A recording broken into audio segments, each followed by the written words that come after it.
जी जी जी। तो आइए सबसे पहले परम पूज्य गुरुदेव वंदनीय माता जी की सूक्ष्म उपस्थिति की प्रार्थना एवं आदि पराशक्ति को अपने हृदय में विराजमान करते हुए आज के स्वाध्याय का हम लोग आरंभ करेंगे। ओम भूर्भुवः स्वः तत्सवितुर्वरेण्यम् भर्गो देवस्य धीमहि धियो यो नः प्रचोदयात्। गुरुर्ब्रह्मा गुरुर्विष्णु गुरुरेव महेश्वर गुरुरेव परब्रह्म तस्मै श्री गुरुवे नमः। अखंड मंडलाकारं व्याप्तं येन चराचरं तत्पदं दर्शितं येन तस्मै श्री गुरुवे नमः। एक बार आप सभी को पुनः प्रणाम। तो आज का जो स्वाध्याय है उसका जो विषय है वो है भावनाओं का अमृत यूं ही न बहाएं। और आज का जो वाचन है वो आदरणीय मनीषा त्यागी दीदी करेंगी और आदरणीय किरण चावला दीदी यूएस से आज इस हम सब के साथ जुड़ते हुए और सार संक्षेपण करेंगी और अपने तो मुझे लगता है दोनों दीदी उपलब्ध हैं यहाँ पे। मनीषा दीदी तो दिख रही हैं, किरण दीदी भी जी हैं, भैया। जुड़ चुकी हैं जी। जी तो मनीषा प्रणाम दीदी भैया। आरंभ कर सकते हैं जी दीदी। भैया मेरी आवाज क्लियर है? थोड़ी सी दिक्कत लग रही है दीदी। हेलो। हाँ जी अब। जी भैया आप कुछ क्लियर है?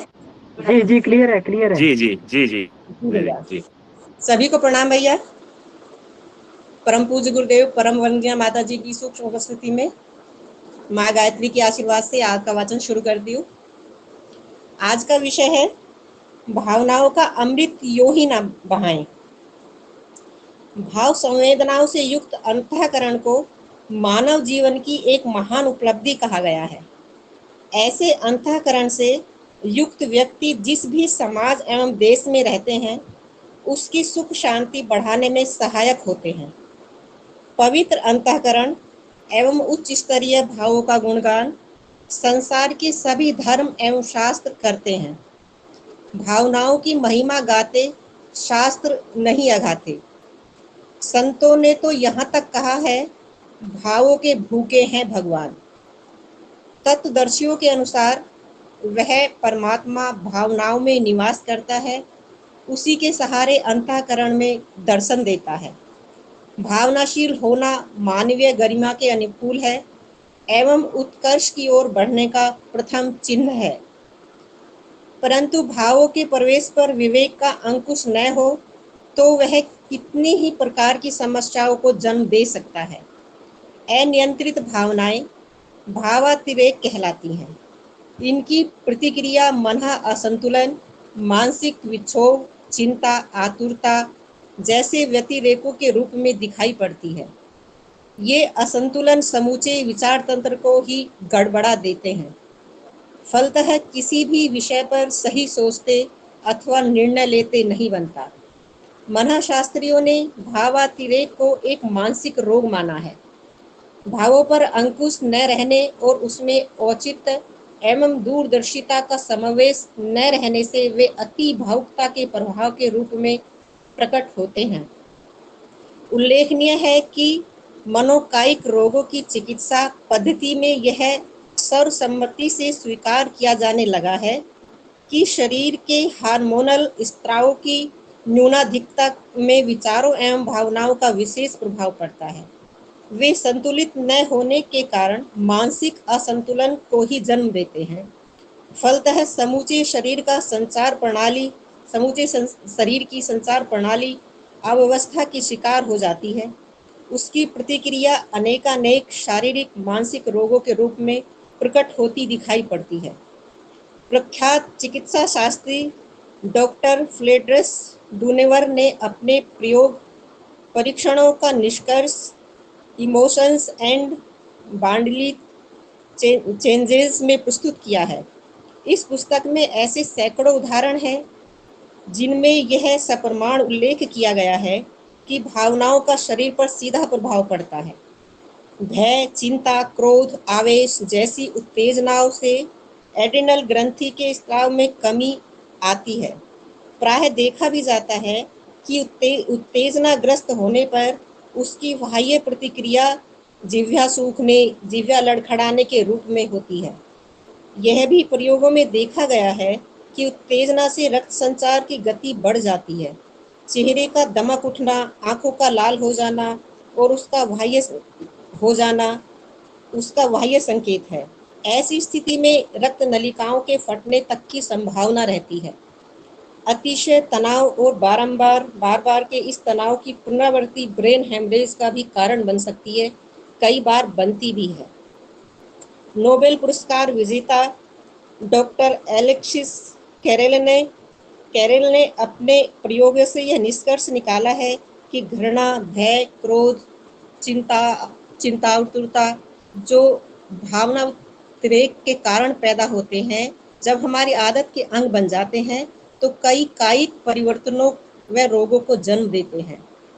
प्रख्यात चिकित्सा शास्त्र की पुस्तक पाथवेज ऑफ साइंस में एक रूसी वैज्ञानिक ने रोगोत्पत्ति और भावनात्मक असंतुलन का गहरा तादात्म्य स्थापित करते हुए कहा है कि मनुष्य का भाव जगत एक वरदान है और एक तरह से अभिशाप भी।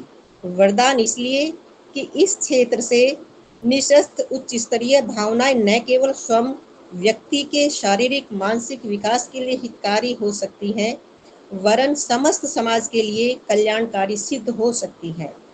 यह अभिशाप उस स्थिति में साबित होता है जब व्यक्ति भाव असंतुलन का शिकार होता है। ऐसी हालत में दूसरों का तो दूर, मनुष्य अपना स्वयं का विकास भी नहीं कर पाता। उल्टे ऐसी स्थिति मानसिक असंतुलन को जन्म देती है, जिसकी परिणति शरीरगत और मनोगत रोगों के रूप में होती है। Patients and doctors their interrelation पुस्तक के लेखक हैं एक ब्रिटिश मेडिकल अधिकारी। उनका कहना है, भावनाओं की प्रतिक्रिया हम संपूर्ण शरीर में अनुभव कर सकते हैं। उन अनुभूतियों के आधार पर उचित अनुचित का चयन भी कर सकते हैं, अर्थात किस भाव को मन में स्थान देना चाहिए और किसे नहीं, इसका निर्धारण हर कोई कर सकने में सक्षम है। उदाहरणार्थ, किसी खतरे का अवसर सामने प्रस्तुत होते ही संपूर्ण शरीर में भय का संचार होने लगता है, रोंगटे खड़े हो जाते हैं, शरीर में कंपन, मुंह सूखना, त्वचा का पीला हो जाना, हृदय की धड़कन बढ़ना आदि शारीरिक संकेत मिलते हैं। देश प्रेम की भावना से शरीर रोमांचित हो उठता है। त्याग, बलिदान, उत्सर्ग की प्रेरणाएं उभरने लगती हैं। समाज सेवा का भाव एक अद्भुत संतोष प्रदान करता है। ईर्षा, द्वेष के भाव से मन विक्षुब्ध हो उठता है। दया, करुणा, क्षमा से एक विशेष प्रकार की शांति मिलती है। सच्ची प्रेम भावना का प्रकाट्य एक दिव्य मस्ती से मन को भर देता है। प्रतिस्पर्धा की भावना से शरीर एवं मन की गतिशीलता बढ़ जाती है। पुरुषार्थ में मांसपेशियां फड़कने लगती हैं। भावनाओं का एक क्षेत्र वह है जो विशेष प्रकार की प्रेरणाएं उभारता और मनुष्य को एक दिशा विशेष में गतिशील होने को विवश करता है। दूसरा क्षेत्र वह है जो स्वयं के शरीर और मन को प्रभावित करता है। स्वास्थ्य एवं संतुलन को बनाने अथवा बिगाड़ने में यही काम आता है।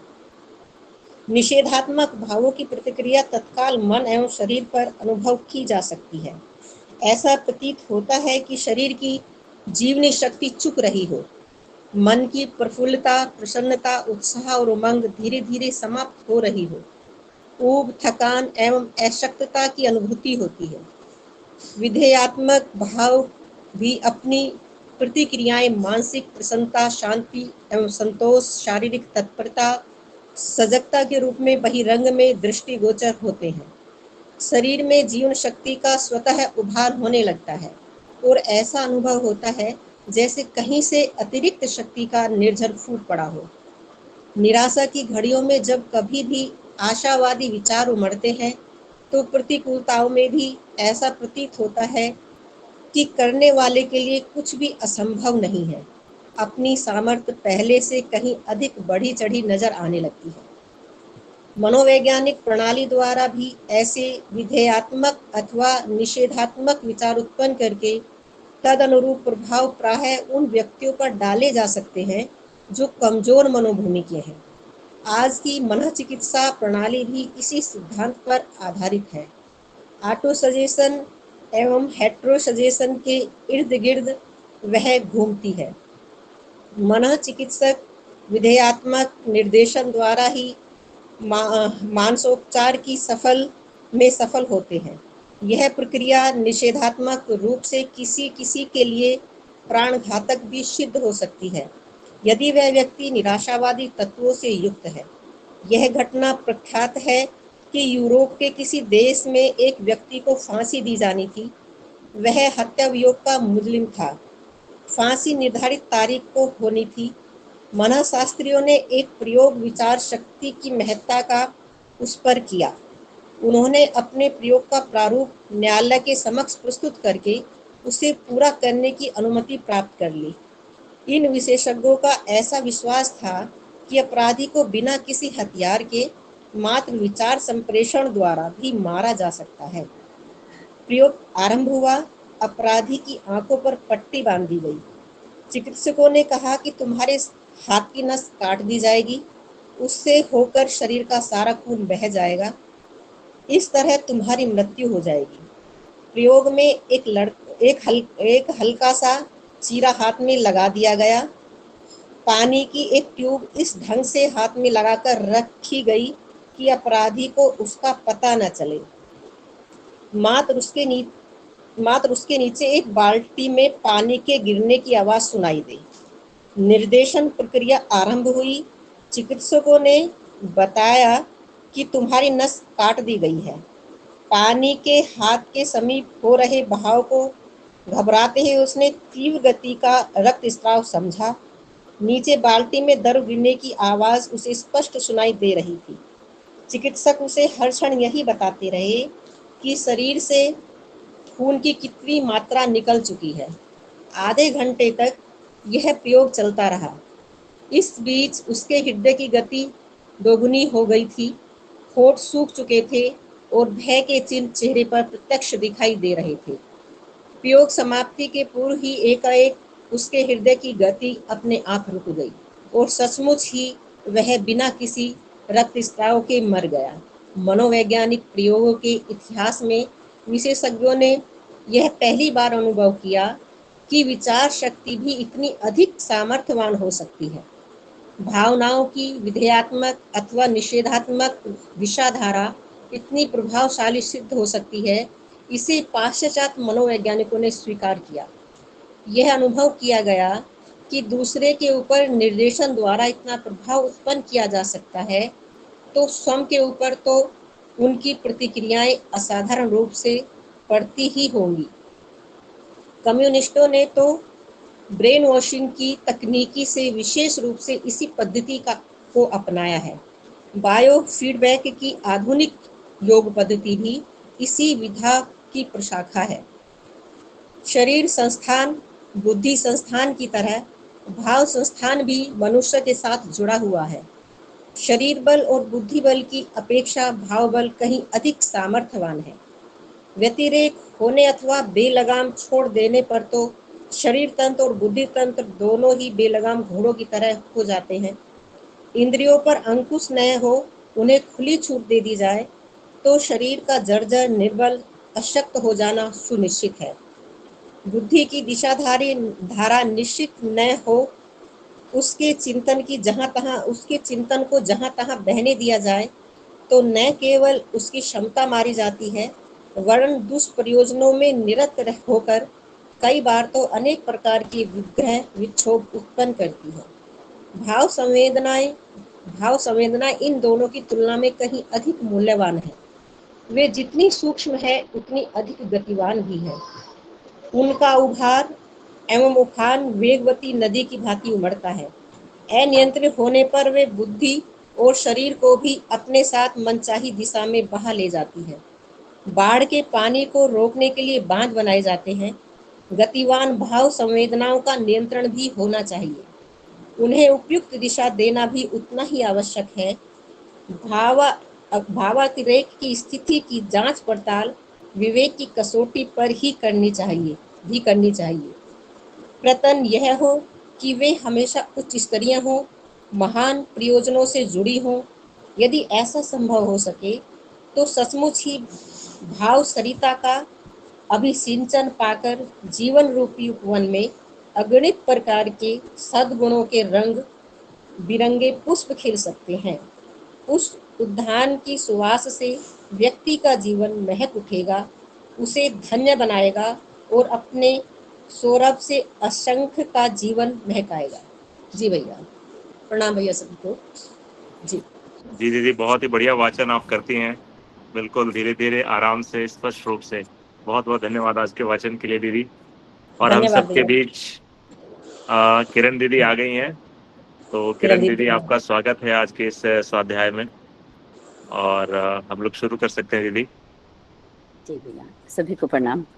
सबसे पहले क्षमा, क्योंकि मुझे मालूम नहीं था कि आज मुझे किशोरी दीदी ने अभी 2 घंटे पहले बताया कि दीदी आपका नाम तो भैया ने वहाँ लिखा हुआ है। तो ठीक है, कोई बात नहीं, आज बिना तैयारी के ही चलेगा। तो सबसे पहले हम एक श्लोक को देखते हैं। जब भी कोई यज्ञ करते हैं ना, तो सबसे पहले पढ़ते हैं, उसमें भावनाओं की एक बात आती है। उसी श्लोक को जब हम गुरु वंदना करते हैं उसको देखते हैं। सबसे पहले जब हम गुरु वंदना करते हैं तो उसमें क्या बोलते हैं?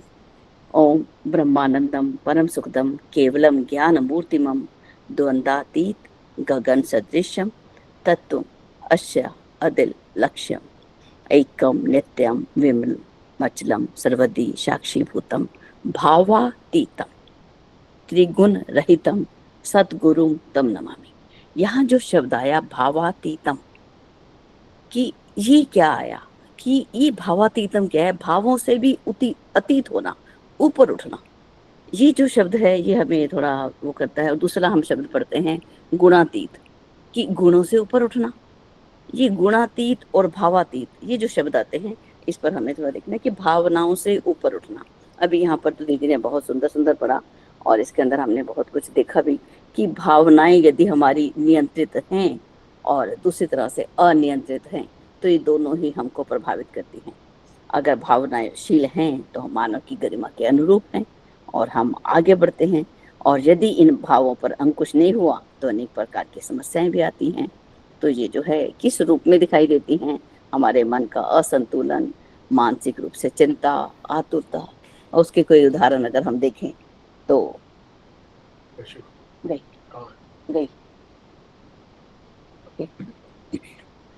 सॉरी, तो उसके अंदर जो है अनियंत्रित भावनाएं क्या है? व्यतिरेक कहलाती है।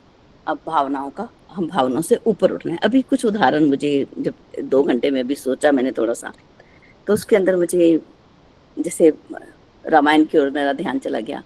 तो उसमें जब हमने देखा माता पार्वती, अब कोई सामान्य महिला तो नहीं है ना, जब वो भगवान शिव के साथ कैलाश में बैठी हुई हैं और धरती पर देखती हैं कि भगवान राम जो हैं वो सीता के विरह में पौधों पक्षियों इन सबसे पूछते हुए घूम रहे हैं, तो उनको संदेह आ गया। भावनाएं जो हैं अब यहाँ पर विचलित हो गई कि ये राम है, और वो परीक्षा लेने जा पहुंची। भगवान शिव के मना करने पर भी वो परीक्षा लेने पहुंच गई, और भावनाएं जो थी वहां पर उनको निश्चित रूप से वो हानि का कारण बनी कि भावनाओं में बह गई। तो भगवान ने, जब वो, आपने सबने वो कथा सुनी होगी कि जब भगवान शिव ने देखा कि उन्होंने माता सीता का रूप धारण कर लिया, तो अब तो मैं इस शरीर के साथ संबंध नहीं बना सकता।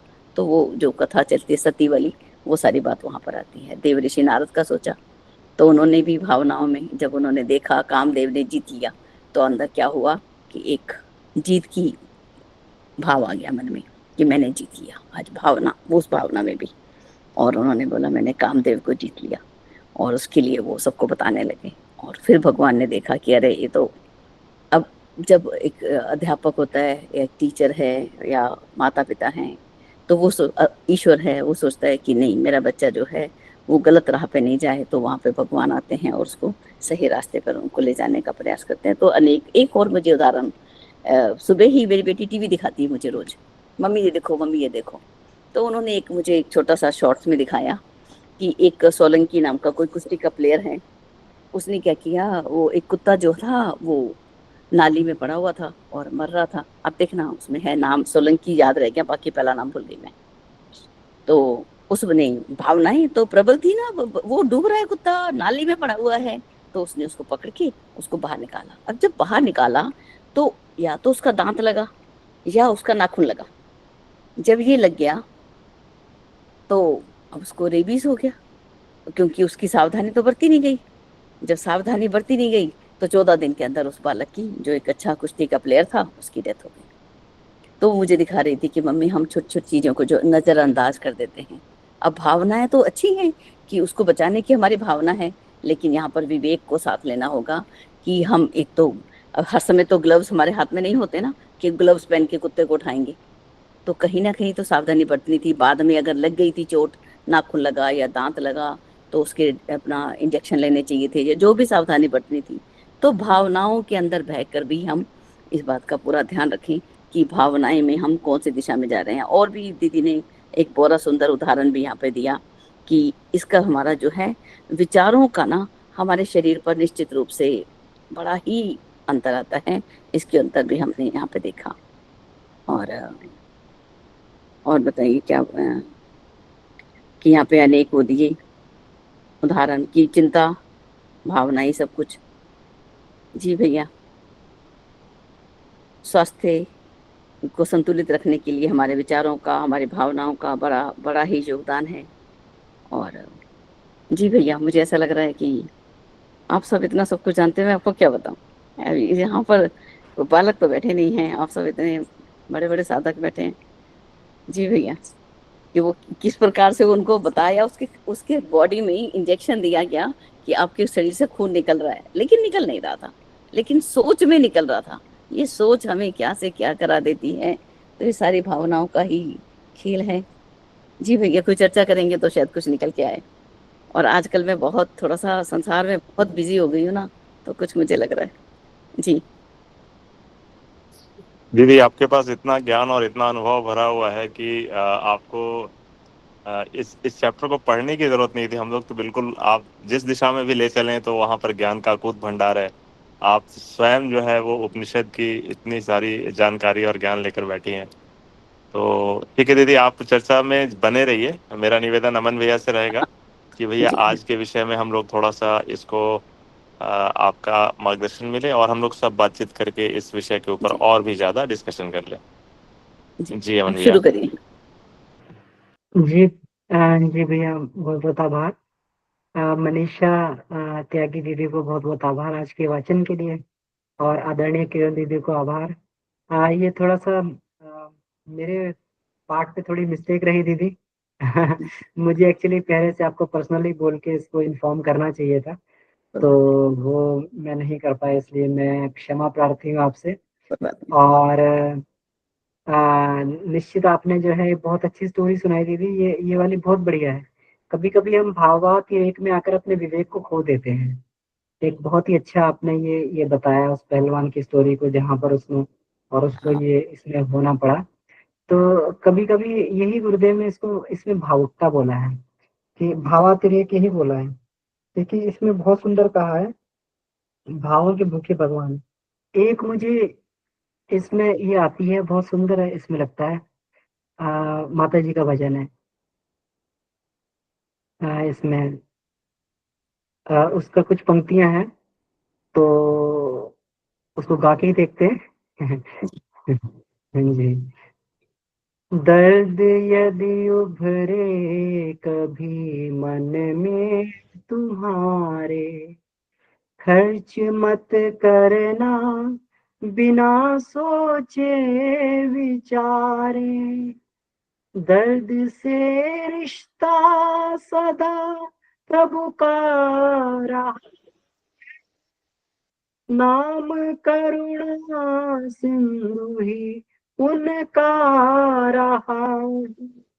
नाम करुणा सिंधु ही उनका रहा है।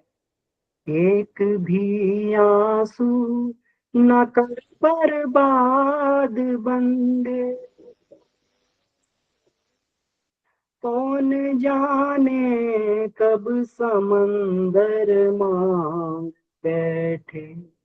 कोठरी मन की सदा रख साफ बंदे, कौन जाने कब स्वयं प्रभु आन बैठे। तुम बुलाते हो उसे यदि भावना से,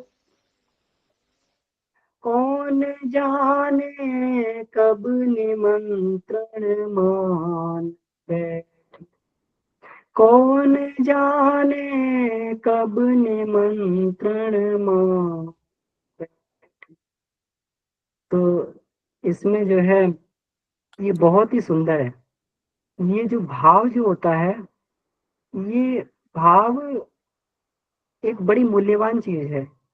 हम लोग भाव को भावुकता में खर्च करते चले जाते हैं, लेकिन भाव ही एक ऐसा माध्यम जिसके कारण भगवान के साथ में जुड़ा जा सकता है, भगवान को बुलाया जा सकता है और भगवान को कुछ भी करने के लिए बाध्य किया जा सकता है। क्योंकि हम लोग मैं क्या हूं में एक चीज पढ़ते हैं, मैं क्या हूं मैं, कि तर्क से आत्मा को प्राप्त नहीं किया जा सकता है, क्योंकि तर्क की क्षमता जो है बड़ी लंगड़ी लूली है। ये सब हम लोग मैं क्या हूं पढ़ते हैं, है ना। वहां भाव की पकड़ है, भाव से जो है वहां तक पहुंचा जाता है, भाव के। क्योंकि ये जो हृदय के इसमें निकलती है, इसको ये कहते हैं, क्योंकि ये जो हृदय की वाणी होती भाव के रूप में प्रकट होती, इसको इसको बोलते हैं परावाणी। और परावाणी और परावाणी ही परापश्यंती वाणी ही, यही वाणी ईश्वर तक पहुंचती है। और ईश्वर तक पहुंचती है, भगवान इसी वाणी को सुनता है और इसी वाणी में उत्तर भी देता है। मान लीजिए हम प्रार्थना भी कर रहे हैं, प्रार्थना कर रहे हैं और किसी तरीके से वो ईश्वर तक पहुंच गई, लेकिन अगर हमारा हृदय उतना संवेदनशील नहीं है कि उन भावना को पकड़ पाए, तो हम परमात्मा कुछ भी कहता रहे हमसे, परमात्मा कितना भी हमसे जो है प्रेम दर्शाता रहे, कुछ भी करता रहे, लेकिन ना तो वो प्रेम का प्रकटीकरण हमारे हृदय में हो, ना वो जो हमें भाव समझ में आएंगे, ना परमात्मा की कृपा समझ में आएगी, ना परमात्मा की वाणी समझ में आएगी। इसीलिए इस भाव को बड़ा ही सोच विचार के खर्च करने की ये बात कही गई है। दर्द को भी कहते हैं कि करुणा, पीड़ा, दर्द का भाव अगर मन में अगर उभरता है, इसको खर्च नहीं करना चाहिए ऐसे एक। क्योंकि दर्द में, पीड़ा के भाव में एक ऐसा इसमें ये होता है, एक जिसको ये कहना चाहिए, एक जो है इसमें इसकी फ्रीक्वेंसी उस तरीके की होती है ना। इसके इसके अंदर एक तीव्र वेदना होती है कि उसी के द्वारा परमात्मा तक अपनी आवाज को पहुंचाया जा सकता, उस दर्द के द्वारा।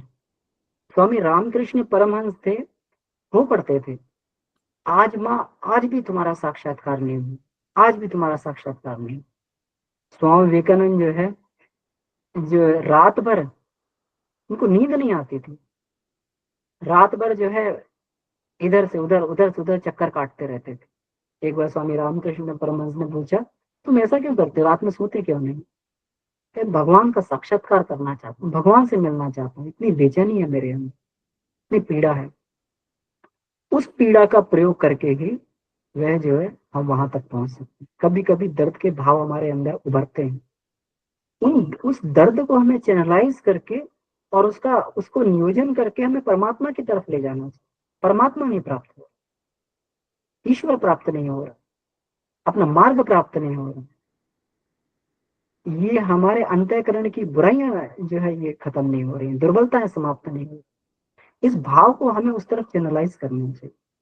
लेकिन व्यक्ति तो अपने इस दर्द को, अपने भाव को उसी में खर्च करता रहता है, अपनी छोटी छोटी जरूरतों में, छोटी छोटी अपनी सांसारिक उसमें अपना जो है केवल जिसको ये बोलना चाहिए है ना, उसी में खर्च करता रहता। सारी की सारी पीड़ा, सारा का सारा दर्द उसी में खर्च हो जाता। और जिस पीड़ा और दर्द को ईश्वर ने दिया है, उस ईश्वर से जुड़ने के लिए, या फिर उस करुणा संवेदना के माध्यम से किसी व्यक्ति विशेष में ईश्वर का दर्शन करने के लिए, तो वो अगर ये चीज खत्म हो जाए, हमें बड़ा सहजता से मिल गई है। पशुओं को भावना नहीं मिलती, पशु भावपूर्ण नहीं होते हैं, उनके अंदर भावना नहीं होती है ना।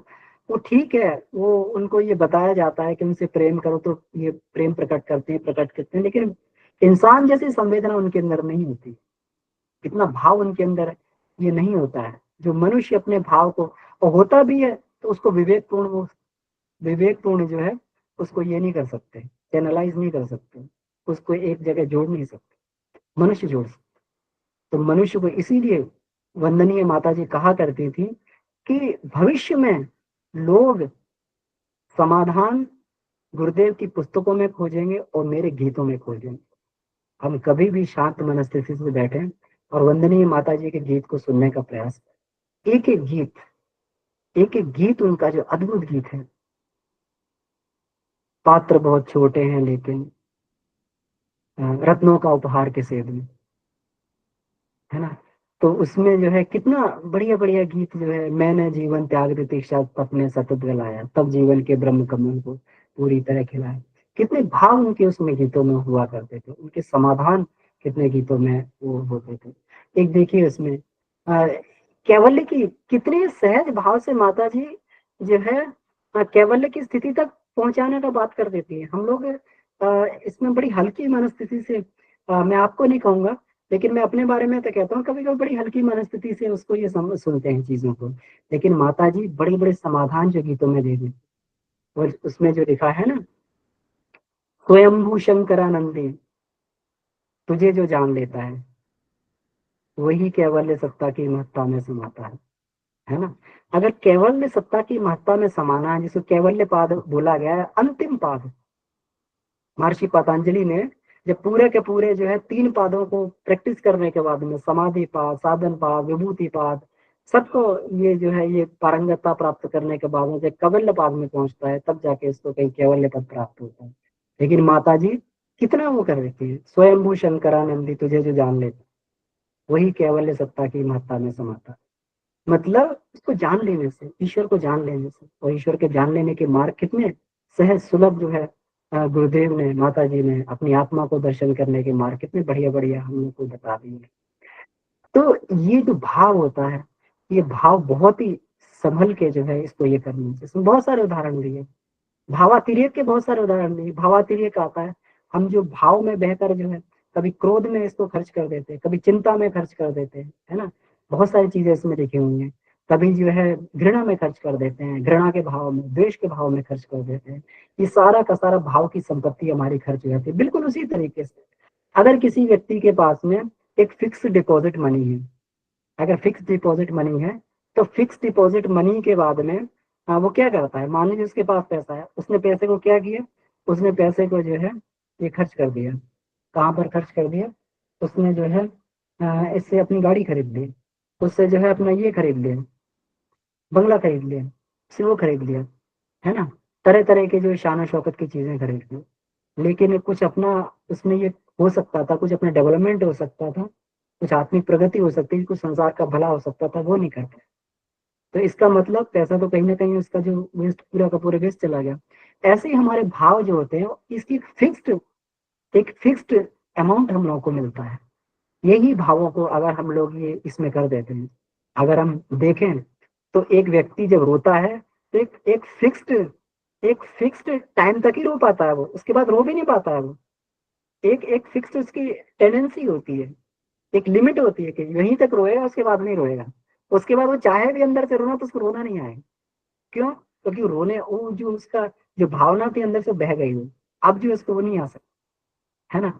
इसी प्रकार से हमारे भाव की पूंजी बड़ी स्पेसिफिक होती है हमारी। इन भावों को जब हम अपने ईश्वर के पास बैठे इकट्ठा करके रखना चाहिए। हमारे भाव घृणा में, प्रेम में, हमारे भाव घृणा में, द्वेष में, क्रोध में, है ना, इन सब चीजों में जो है ये होते रहे, और ये हमारे शरीर के ऊपर नकारात्मक प्रभाव भी डालते हैं। इसमें कहा गया है ना, बहुत सारे उदाहरण इसमें दिए गए हैं नकारात्मक प्रभाव।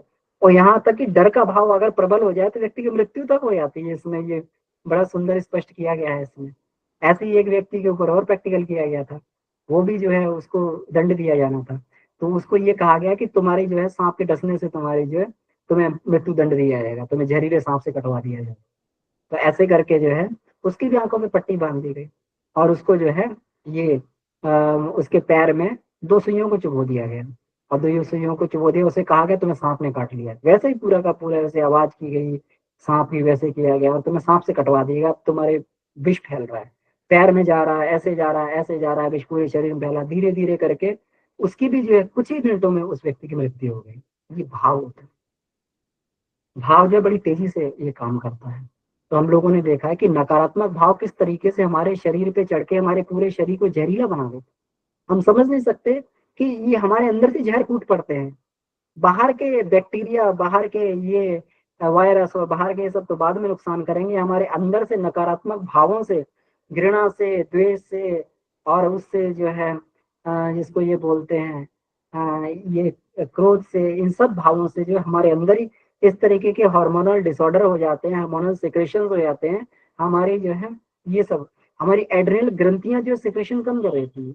एड्रेनल ग्रंथियां जो है किसी परिस्थिति के ऊपर रिएक्ट करने के लिए, इसको बोलते हैं फाइट एंड फ्लाइट मोड, उसके लिए हम एड्रेनल ग्रंथियां जो सिक्रेशन करके तैयार करती हैं। लेकिन अगर ये हम जो है उसको ये करके अगर ये करते रहेंगे, इसको एड्रेनल ग्रंथियों को जो क्रोध में भी सक्रिय हो जाती है उसमें, लेकिन जो है अगर इसी में चलता रहे तो हमारा वो हार्मोन जो है फिर हमारा इसमें काम नहीं आता, जब हमारा काम आना चाहिए फाइट एंड फ्लाइट मोड में, एकदम जो है परिस्थिति को वो करने में, ये करने में। इसीलिए कहते हैं कि जो ज्यादा गुस्सा करता है कमजोर हो जाता है। क्यों? क्योंकि भाव शक्ति को नष्ट कर देता है। उसका उसका भाव में इतनी प्राण ऊर्जा खर्च हो जाती है कि भाव ही सबसे उच्च कोटि का प्राण है। इसमें जो है गुरुदेव ने कहा प्राण की 3 अवस्थाएं होती हैं, विचार, संकल्प और भाव, 3 अवस्थाएं होती है। इसी को हम स्थूल, सूक्ष्म और कारण प्राण कहते हैं। जो होता है ना हमारा संकल्प जो है स्थूल, ये प्राण हो गया, क्योंकि कर्मों में संकल्प के रूप में आता है, और विचार के रूप में जो मस्तिष्क में रहता है भी प्राण है, और भाव जो है हमारा भाव भी उच्च कोटि का प्राण है। तो ये सारे के सारे, तो भाव खर्च होने से हमारी प्राण ऊर्जा भी नष्ट हो जाती है। क्रोध के भाव में, इसमें जो है नकारात्मक भाव में, निषेधात्मक भाव में, सब में जो हमारी प्राण ऊर्जा बड़ी तेजी से खर्च होती है। इसलिए हम लोगों को कभी भी निषेधात्मक भाव रखते समय, नकारात्मकता रखते समय ये 10 बार सोचना चाहिए कि हम किसको नुकसान पहुंचा रहे हैं। उसको नुकसान पहुंचा रहे हैं जिसके बारे में सोचे नहीं, हम अपने आप को नुकसान पहुंचा रहे हैं, बहुत पहुंचा रहे हैं, बहुत तीव्रता से हम लोग नीचे जा रहे हैं। यही भाव अगर हमारे बन जाए तो प्रेम रूप में परिणित हो सकते हैं। यही भाव जो है मैं भगवान भक्त को भगवान से मिला सकते हैं। इन भावों को हम भगवान के चरणों में उड़ेल दे तो बड़ा ही, ऐसा नहीं है कि हमें वो जो है, अब भगवान का आशीर्वाद, भगवान की कृपा, भगवान का साक्षात्कार भी हमें हो जाएगा। ये भावातिरेक ही, इसको भावातिरेक हम लोग बोलते हैं ना। और यही जो है भाव जब ये अपनी उच्चतम अवस्था में पहुंचता है तो समाधि भाव बन जाता है। जब गुरुदेव बोलते हैं ना भाव समाधि, है ना, वासना शांत चित्त, वासना शांत, तृष्णा शांत, है ना, उद्विग्नता शांत, ये सब सारे के सारे निषेधात्मक भाव को गुरुदेव शांत कर देते हैं ध्यान में जाते समय, है ना। इसमें जो है उद्विग्नता शांत, मन शांत, है ना, वासना शांत, जितने भी सारे भाव थे निषेधात्मक को शांत करके फिर बोलते भाव समाधि, अब आ जाओ यहाँ पे परमात्मा से मिलने के लिए।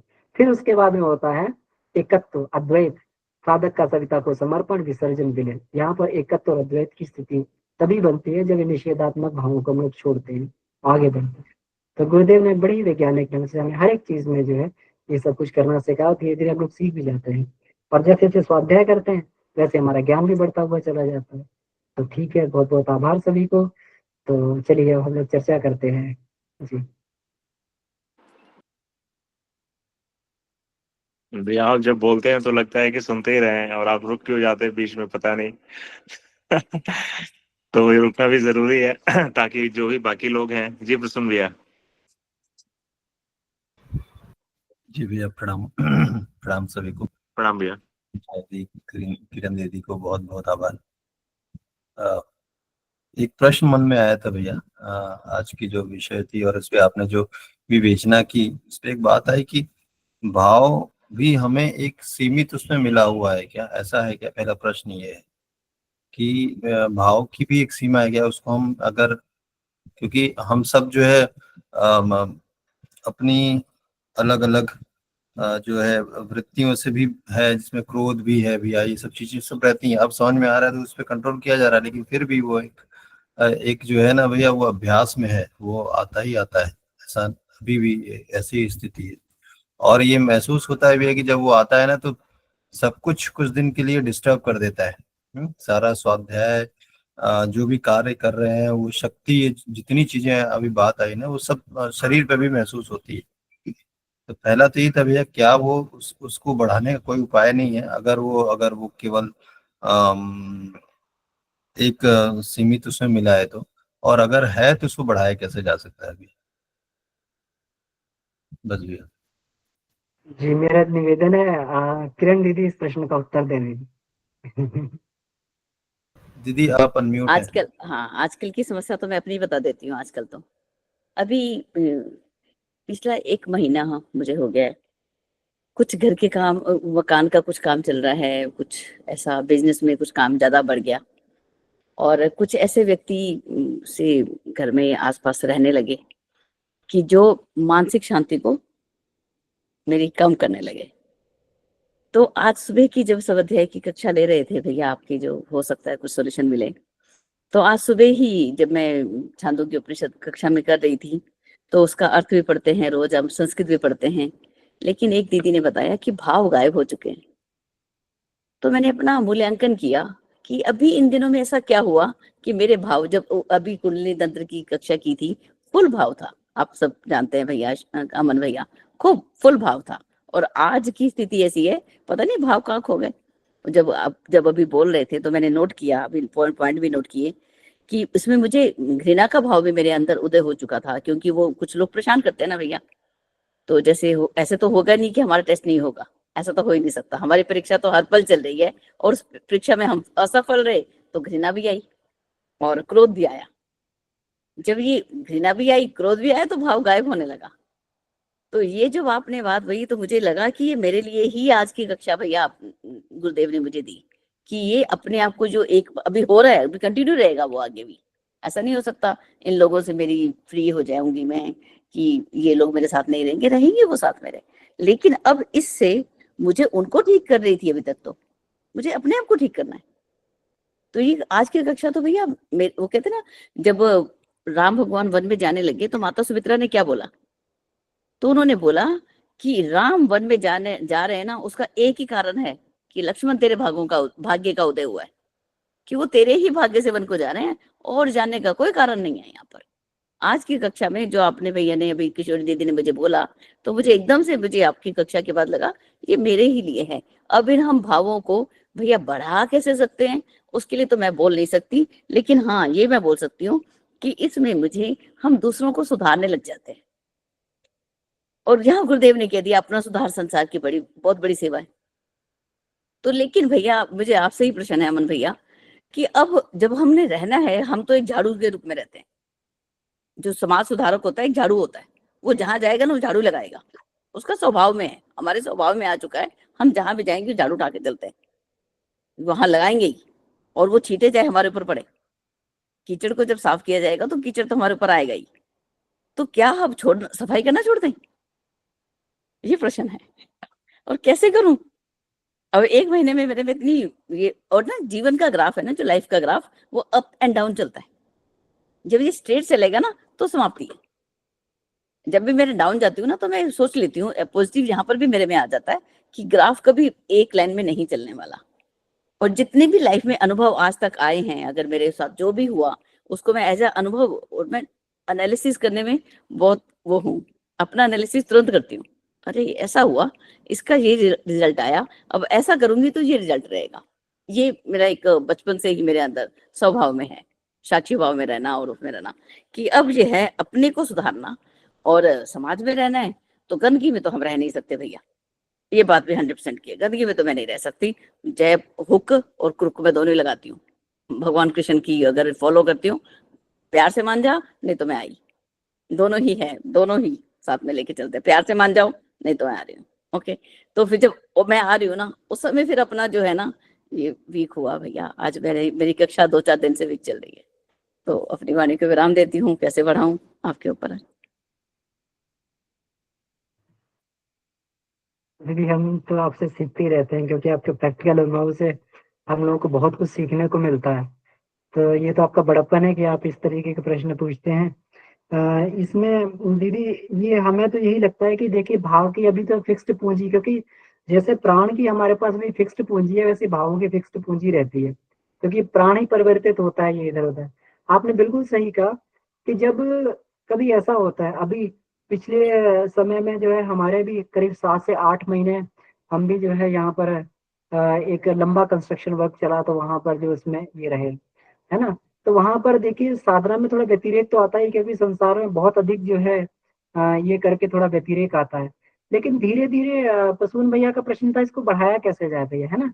तो यही है, सुपर चेतन मन को हम लोग जैसे जैसे हमारा ये क्लैरिटी आती जाएगी, हमारा कारण शरीर हमारा प्रबल होता जाएगा, भाव शक्ति उतनी बढ़ती जाएगी भैया, है ना। ये जो है कारण शरीर का बल जो है ये भाव संवेदना है।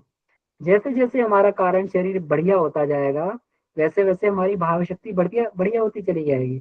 और ये होगा तभी जब हम लोग जो है इसके अभ्यास का एक तरीका गुरुदेव ने बताया है, उपासना, है ना। प्रारंभ में तो हमारी उपासना जो है, प्रारंभ में हमारी उपासना जो है एक कर्मकांड तक सीमित रहती है ना। लेकिन बाद में ये एक भावनात्मक व्यायाम बन जाता है, उच्च स्तरीय भावनात्मक व्यायाम उपासना को जो बोला है। इसमें इसी किताब में हम लोगों ने पढ़ा था कि भगवान के सामने बैठकर अपनी भावना को बढ़ाया जाता है, अपनी भावना को ईश्वर में आरोपित किया जाता है। आप संसार के ऊपर अपना भाव आरोपित करेंगे तो हो सकता है कि आपको जो आपका वहां पर जो है खंडित हो जाए, क्योंकि संसार का प्रेम जो है एक स्वार्थपूर्ण प्रेम है ना। और कहीं ना कहीं जो वहां से आपको जो है जरूर कोई ना कोई आपका कितना भी गहरा मित्र होगा या कुछ भी होगा, कुछ ना कुछ स्वार्थ या भावना कहीं ना कहीं जुड़ी होगी, तो वो एक खंडित प्रेम रहता है। लेकिन ईश्वर के साथ में अनंत प्रेम किया जा सकता है, क्योंकि उसकी कृपा अहेतुक है। तो वहां पर हम लोग जब भावनात्मक उपासना में अपना भावनात्मक श्रम करते हैं, परमात्मा के ऊपर प्राण को आरोपित करते हैं। इसमें गुरुदेव ने बताया है कि ये चैप्टर सभी को पढ़ना चाहिए, भावनाओं के उत्कर्ष का ही चैप्टर है कि वांग्मय नंबर 13 में जो दिया हुआ है, कारण शरीर का विकास भक्ति योग से, है ना। तो उसमें उपासना को भक्ति योग में परिणित कर दिया गया है। उपासना को बड़ी उच्च कोटि के भावनात्मक कर्मकांड में परिवर्तित कर दिया गया। वहां पर किस प्रकार से हम जो है ईश्वर के सामने बच्चे बन के, ईश्वर के मित्र बन के, है ना, ईश्वर को अपना बच्चा बना के हम अपने प्रेम को, भावनाओं को, जैसे जैसे हमारे अंदर प्रेम बढ़ता जाएगा, प्रेम को बढ़ाने के लिए भी अभ्यास करना पड़ता है। जब हम ईश्वर के साथ में प्रेम को बढ़ाएंगे धीरे धीरे करके, तो फिर संसार में भी अभ्यास करेंगे तो संसार के साथ में भी हमारा प्रेम बढ़ेगा, है ना। तो इस तरीके से धीरे धीरे करके हम अपने जो है ये जिसको ये बोलना चाहिए कारण शरीर को, या फिर भावनात्मक शरीर को, या फिर सुपर चेतन को, या भाव संवेदना को हम इस तरीके से बढ़ा सकते हैं। उपासना इसका सबसे बढ़िया तरीका है जी। और बिल्कुल दीदी ये होता है, ये जब भी हम लोग, ये आपके साथ में नहीं, ये हमारे साथ में भी होता है कि मतलब जब भी ऐसे ही कभी परिस्थितियां बहुत अधिक संसार में, इसलिए बाबूजी कहते हैं कि अति लोकप्रियता से हमें बचना चाहिए, अति सामाजिकता से हमें बचना चाहिए। बाबूजी ऐसी बात कहते हैं। एक बार हमने बाबूजी से पूछा, बाबूजी हम क्या करें, कैसे बढ़े। उन्होंने कहा अति सामाजिकता से बचो। अब अति सामाजिकता का मतलब ये नहीं कि हम समाज सेवा या वो करना छोड़ दें, लेकिन बहुत सारी चीजें ऐसी होती हैं, है ना, कि मतलब बहुत अधिक जो है बहुत सारे फंक्शन, बहुत सारे वो, बहुत सारे ये व्यवहार, बहुत सारे ये चीजें ऐसी समाज में होती है जिसका कोई मतलब नहीं है। बहुत सारी परंपराएं ऐसी होती हैं जिसका कोई मतलब नहीं है, हम अननेसेसरी इन्वॉल्व हो जाते हैं इनमें जाके। तो इस तरीके की धीरे धीरे अति सामाजिकता से बचते हुए और ये बचते हुए हम लोग जो है अपनी शक्ति को, सोर्स को बचा सकते हैं जी।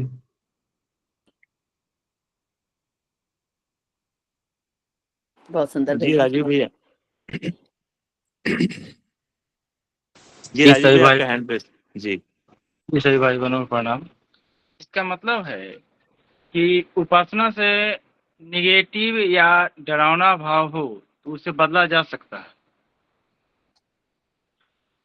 बिल्कुल बदल सकते हैं नकारात्मक। आप, मेरा ये प्रैक्टिकल है मेरा। एक बार मैं कहीं यात्रा में जा रहा था, मैं प्रैक्टिकल अनुभव सुनाता हूँ आपको। एक बार मैं यात्रा में जा रहा था, और यात्रा के उसको लेके मुझे एक अनजान स्थान पे जाना था, पूरे परिवार को लेके जाना था। मेरे अंदर तरह तरह के भय आ रहे थे। मनुष्य का मन है, दुर्बल होता है ना। तरह तरह के भी छोटे बच्चे हैं, और पता नहीं कैसे क्या रहेगा वहाँ, कैसी क्या व्यवस्था होगी। तो ये सब लेके ना मेरे मन में बड़े भय आ रहे थे। तो ब्रह्म मुहूर्त का समय था, तो फिर हम अपनी उपासना में बैठ गए। और जैसे ही हम उपासना में बैठे, 15 मिनट के अंदर जो सारे के सारे भय के भाव गायब हो, एक एक अलग से आत्मबल का अंदर संचार हो। लगा कि परमात्मा सब जगह है, कहीं पर भी कोई दिक्कत वाली बात नहीं है, वो भी मेरा अपना ही स्थान है, कहीं कहीं कुछ नहीं होगा ऐसा।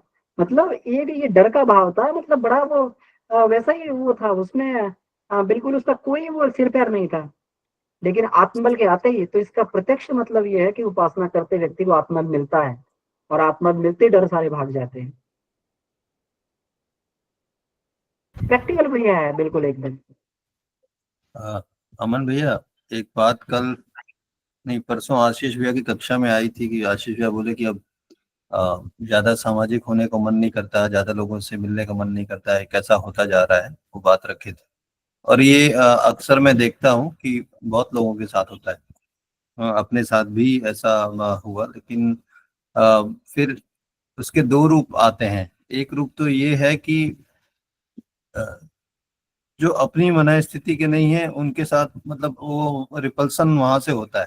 लेकिन जैसे अपने लोग हैं, हमारा ग्रुप है, ऐसे लोग मिलते हैं तो वो बहुत घनिष्ठता बढ़ती है। तो हमेशा जो है यही खोज होती है। तो इस जो आप बोले अभी सामाजिकता को, तो वो कौन सी सामाजिकता, वही उस सांसारिक जो समाज उसकी उससे जो है दुराव और ऐसे लोगों से निकटता, उसका ये इसका अर्थ ऐसे ही समझो ना मैं। बिल्कुल भैया।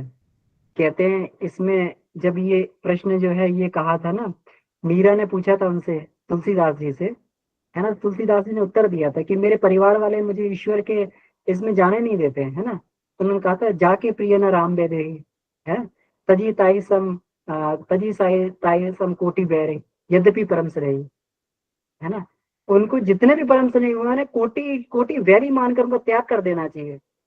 जो है जाके प्रिय न राम बेदे, जिसके भगवान प्यारे ना हो, है ना। तो ऐसे सामाजिकता को ही छोड़ने की बात कही। गुरुदेव ने 1 मिनट नहीं लगाया अपने परिवार स्वजनों को छोड़ने में, है ना। और लेकिन उन्होंने अपना परिवार कितना बड़ा कर लिया। तो जो परिवार हमारी आत्मिक प्रगति में सहायक है, वो हमारा परिवार है। उससे हमें जुड़े रहना चाहिए और उसको आगे बढ़ाना चाहिए। और जो आत्मिक प्रगति में बाधा बनते हैं, उसको एक ठोकर में उसको जो है खत्म कर देना चाहिए। जी अमन भैया, एक आप ही की कही हुई बात को मैं इस कक्षा में कह रहा हूँ। अभी अभी पिछले दिनों में मेरा बड़ा संघर्ष रहा है। मैं रेगुलर नहीं था, मेरी बहुत सी यात्राएं हुई। मेरे बच्चे जो है और वाइफ बेंगलोर में है, मैं जमशेदपुर में हूँ। तो मेरा फ्रिक्वेंट विजिट रहता है। और जब मैं जाता हूँ वहाँ और वापस लौटता हूँ, तो वापस मुझे साधना की पटरी पे लौटने में 1 हफ्ता लग जाता है। वहां जाता हूँ, शुरुआत के कुछ दिनों तक मेरी साधना चलती रहती है। फिर मुझे लगता है कि मैं लोगों को डिस्टर्ब कर रहा हूँ, तो फिर मैं उसको थोड़ा उसका रूप बदल देता हूँ, थोड़ा अपने हिसाब से करने लगता हूँ। फिर मैं अमन भैया को पूछा कि भैया ये क्या होता है कि साधना की प्रबल इच्छा होते हुए भी मेरा मन मुझे जकड़ लेता है कि नहीं तो अभी रुक जा, अभी तो मतलब और बहाने ढूंढता रहता है कि वो सुबह वाली जो हमारे 4 बजे उठने वाली जो जो रूटीन है, उस पे लौटने में 1 हफ्ता लगा मुझे अभी। हालांकि जो उसके बेसिक चीजें वो मैं कर रहा हूँ, लेकिन उसका समय अलग कर दिया मैंने। तो अमन भैया ने मुझे बताया कि जो हमने संकल्प लिया है, या हमारी जो एक नित्य हमने अपने जीवन में अ, इसको सत्संकल्प ही कहेंगे, कि जो लिया है, अगर उसमें एक दिन भी अगर हमारा विक्षेप होता है, तो हम 7 दिन पीछे चले जाते हैं। और माता जी कहती हैं, वंदनीय माता जी, की आपका अगर एक दिन साधना छूटी तो आप 1 महीना पीछे चले गए। और निश्चित रूप से बहुत ही वापस उसी मतलब लेवल में आने के लिए, भाव मन के भाव को उस लेवल में लाने के लिए महीनों का संघर्ष चलता है, और तब जाके एक स्थिति बनती है। लेकिन वहां से गिरने में 2 दिन लगते हैं। 2 दिन में इंसान गिर जाता है, महीनों पीछे चला जाता है, और बहुत स्ट्रगल है। तो मूल बात यह है कि उपासना, साधना, आराधना, इसका स्वरूप जो भी हो, पर ये भावनात्मक जो बात है, कि भावनात्मक उत्कृष्टता जिस पर हम एक एक कदम रख के चढ़ते हैं और जहां पर विधेयात्मक भाव को ग्रहण करके उसको हम मतलब जमाए रखते हैं, बनाए रखते हैं अपने हृदय में, एक जरा सी चूक और तुरंत निषेधात्मक भाव उत्पन्न होना शुरू, और इंसान की सारी साधना मिट्टी में मिल जाती है और फिर से उसको संघर्ष करना पड़ता है। तो ये अब एक बात धीरे धीरे समझ में आ रही है साधना में, चाहे कुछ भी हो, आ, बहुत सारे लोगों को बुरा भी लगता है, बहुत सारे लोगों को लगता है कि ये क्या हो रहा है, मतलब ये आदमी क्या कर रहा है, तो वो सब की परवाह न करते हुए और वैसे सामाजिक जगह से अपने आप को धीरे धीरे दूर करना होगा जो हमारे काम का नहीं है, और अपने विचार के लोगों के साथ ही जुड़ के मिल के बैठ के बात करके अपने आप को धीरे धीरे इंजेक्ट करना है इन चीज़ों को। यही लगता है कि एक है ये प्रैक्टिकल मतलब अप्रोच है। अमन भैया ने बहुत डिटेल में मुझे इसके बारे में समझाया, और अब जाके मैं वापस, चूंकि सब कुछ सोच रहा था बट कर नहीं रहा था, तो जब करना बहुत जरूरी है, करना शुरू कर दिया सब कुछ होने लगा। तो ये विशेष बात है। तो अमन भैया, समय ज्यादा ले लिया मैंने, आप ही की बात मैंने कक्षा में कही कि ये जो प्रसून भैया की जो चिंता है कि ये कैसे मैं बचूं, तो भैया ये आपकी नहीं मेरी भी यही समस्या थी। आप इसको क्रोध आदि में और मेरा जो है डिप्रेशन आदि में चला जा रहा है, ये कभी कभी नहीं कर पाने की ग्लानि जो है वो इतनी ज्यादा प्रबल हो जाती है कि वो करने वाला जो सुंदर भाव है उसको भी आने नहीं देता, वो करने नहीं देता है। वो जो ग्लानि है वो, तो उस ग्लानि को नहीं आने देने के लिए कर्म को शुरू करिए, यानी कर्म कांड को शुरू करिए, उपासना को शुरू करिए या स्वाध्याय को शुरू करिए। जब तब जो भी बताए गुरुदेव ने मार्ग, आप एक बार शुरू कर दीजिए, 2-4 दिन में वापस हो जाती है चीजें, वापस धीरे धीरे पटरी पे आने लगती है। तो ये एक मुझे लगता है कि हम लोगों के लिए सूत्र है जो अमन भैया ने मुझे बताया था। हम सब लोगों को इससे लाभ जरूर मिलेगा जी। अभी कुछ देर पहले मिथिलेश भैया ने हैंड रेज किया था जी। मिथिलेश भैया हाँ, नमस्कार आप सभी को। जी, प्रणाम भैया। ये जैसे प्रसून भाई साहब ने कहा, आप सभी ने कहा, मेरे मन में एक जिज्ञासा उठी कि यदि सब लोग कंफर्ट जोन, विश्व में कंफर्ट जोन अनकंफर्ट जोन मानता हूं मैं, सभी ये सामान्य तौर पर क्या है कि अपने लाइक विचार, लाइक माइंडेड पीपल के बीच में हर आदमी कंफर्टेबल महसूस करता है, और अनलाइक माइंड के पीपल के बीच में आदमी अनकंफर्टेबल महसूस करता है। फिर गुरुदेव का युग निर्माण योजना का क्या होगा यदि सब हम कंफर्ट जोन में ही रहेंगे? तो मेरा मूलभूत प्रश्न ये, क्योंकि गुरुदेव का जो युग निर्माण योजना का जो संकल्प है, हमें उन्हीं लोगों के बीच घुसना है, उन्हीं लोगों के बीच से काम करना है जो हमारे धारा के विपरीत है, उनको अपनी धारा के जोड़ना है। तो यदि हम अपने धारा में कंफर्टेबल रहेंगे और दूसरे धारा में नहीं जाएंगे तो उस चुनौती को कैसे किया जाएगा?